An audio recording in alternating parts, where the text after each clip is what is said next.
Welcome to Chapter 9. We're going to talk about communication. Communication is really important in organizational behavior. Certainly miscommunication causes lots of troubles, and I don't know, for every sitcom on TV, situational comedies, you'll see lots and lots of communication errors. Generally leads to someone getting upset, it's all funny at the end, and everything gets worked out and they're all friends again. Not always the case in real life, but it's funny to watch on TV. Let's talk about what happens during communication. Here's some of the things we're going to talk about in the chapter, and certainly we have one-way flow of communication, sort of like an email, and two-way where we're having a conversation, and communication itself, transmission of information from one person to another or a group to create shared understanding and feeling, which is kind of interesting. Feelings are part of communications, not just the understanding. So here's what's going on. You have a message to send. You're going to encode it. You have to wrap that message up. To get it out of your head into someone else's head, the message receiver, you have to encode it. So you have to write it down. You have to put it in words. If you wonder how it works, suppose you are a 20-year-old college student, and you talk with slang to your friends. You're going to encode it in words of slang. And I don't know, you say that party was really sick, and then your friends decode that and they know what you mean, and they got an accurate picture of that party. As opposed to you're talking to your grandfather and you say that party was really sick, and your grandfather decodes sick parties as, instead of a really great wild time, as something really sick and disgusting was going on, inappropriate or whatever, and then your grandfather would get a completely different understanding of what was going on. That's what we're talking about. And there's noise in all of this. Just like if there's noise on your TV channel, it's difficult to see, or noise on your radio station, it's all staticky and difficult to hear clearly. The same kind of thing goes on. There's noise in communication processes that make them difficult to get the true message.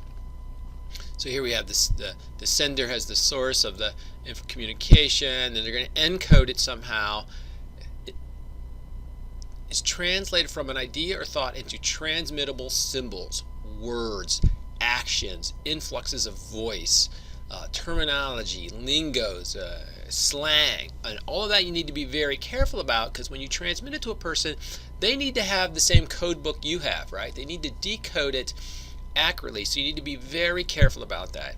I remember I was talking to, when I worked for a Swedish company, a guy from Sweden, and I forgot I was talking to a guy from Sweden. We were talking about going to Washington, D.C., and then we said Washington this and Washington that, and I referred to going up to D.C., and he said, D.C., where's that? I said, oh yeah, I forgot, right? We're talking about going to Washington, and Washington, it's Washington, D.C., and it's the same place. I'm sorry, I should have been clear. I should have kept referring to it as the same name, Washington, because you're not as familiar with the terminology as we are, because you're not from around here. So anyway, some things to keep in mind. Right? And noise is anything that blocks, distorts, or changes anyway, and that the message changes the message for the sender. Right? And what are some of the things that are involved? So there's body language. There's not just the verbal, right? But there's body language. There's environmental elements and so forth. So some studies, I was just looking at a study that said, when you're talking to someone face to face, 55% of the information is communicated with body language. Over half, 55%. That is a lot. So you need to be careful of your body language. Are you agitated? Are you relaxed? Do you sit back from the table? Do you lean in? How close are you to somebody? What are you doing with your hands? All of that is very important, right? Is there a noticeable? What's the respiratory rate? All that happens. That's how poker players are really good at reading other people's body language to get an idea, do they have a good hand or not. If you're a rookie and you're sitting kind of bored because you've had bad cards, and then all of a sudden you lean forward at the table, right, and get this look in your eye like, oh boy, here we go, right? They're going to immediately know you have a good hand, and they're going to know that's not the hand for them to stay in, and they'll probably fold. Verbal intonation. Right? The influxes of your voice. So some languages are tonal, right? Tonal means how you say the word, and English is not that. But we say the same word different ways all the time. So even the word yeah. You ask me a question, I go yeah.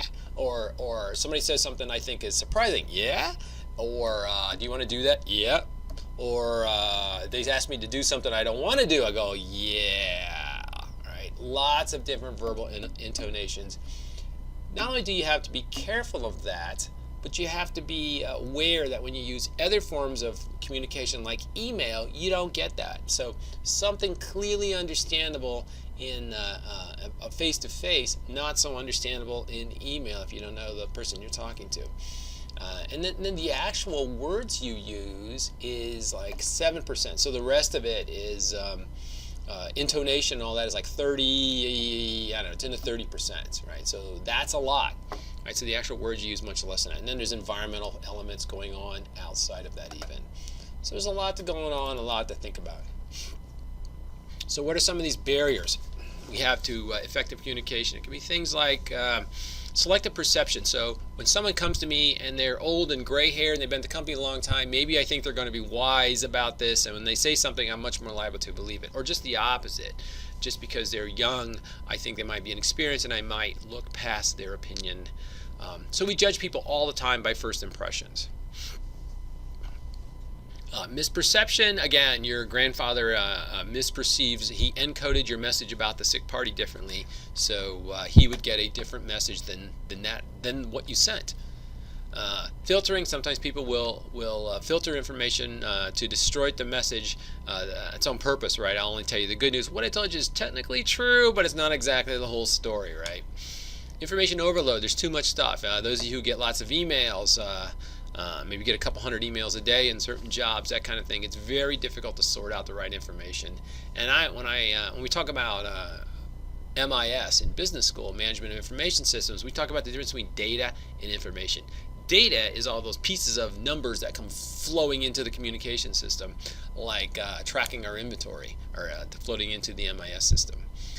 Information is when we turn that into, say, a graph that shows our inventory carrying costs are going down or something like that, right? So we turn it into useful information we can understand.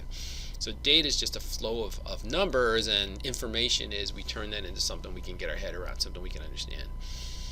There's organizational barriers, so sometimes communication doesn't flow because it's not allowed to, right? I remember when I was a young engineer, I wrote an email. No, sorry, this is before the internet. That's how old I am.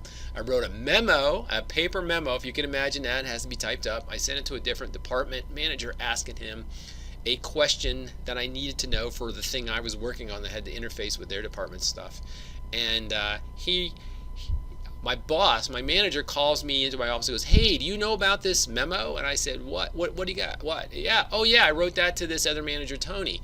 And he goes, oh, so Tony replied back to me, and here's his response. Like, oh, yeah, that's what I needed to know. But why did Tony reply back to you? He said, oh, because I'm the manager. Yeah? He goes, yeah, Tony's very old school.